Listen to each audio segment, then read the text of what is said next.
যদি আগামী 24 ঘন্টা পর কিয়ামত হয়ে যায়? ভাবুন, আল্লাহ জানিয়ে দিয়েছে কিয়ামত আগামীকাল। মাত্র 24 ঘন্টা সময় আছে আপনাদের হাতে। এখন কি করবেন?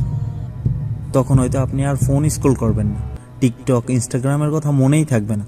তখন আপনি শুধু চাইবেন, হে আল্লাহ, আমাকে মাফ করে দিন, আমি অনেক ভুল করেছি। হয়তো আপনি ছুটে যাবেন মায়ের কাছে, সেই মা যাকে হয়তো আজকেই রাগ করে কিছু বলেছিল। বাবার পায়ের কাছে বসে বলবেন, বাবা দোয়া করেন আমার পরকালটা যেন ঠিক থাকে। হয়তো নামাজের জন্য আপনি নিজেই মসজিদে ছুটে যাবেন। এই জীবনের প্রথমবার এমন খুশি মনে কাঁদতে কাঁদতে সেজদায় যাবেন, হে আল্লাহ, আমি ফিরতে চাই, আপনি পথ দেখান। আপনি তখন দুনিয়ার টাকা, গাড়ি, বাড়ি, ফলোয়ার কিছুই মনে থাকবে না।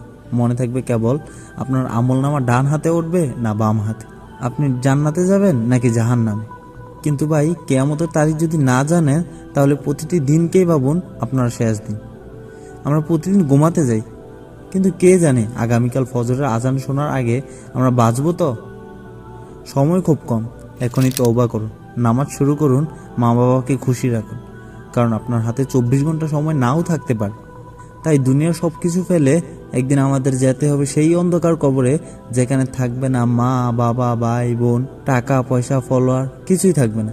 থাকবে শুধু 3টা জিনিস, আমল, আমল আর আমল।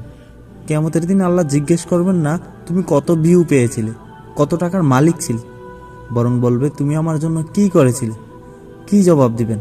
উত্তর আছে তো আপনার কাছে? এখনো সময় আছে। যতদিন বেঁচে থাকি, তবে আল্লাহ আমাদের সুযোগ দিচ্ছেন।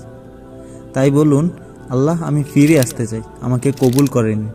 এই ভিডিওটি যদি আপনার অন্তর ছুঁয়ে থাকে, তাহলে এটাকে নিজের জন্য নয়, পরকালের জন্য শেয়ার করুন।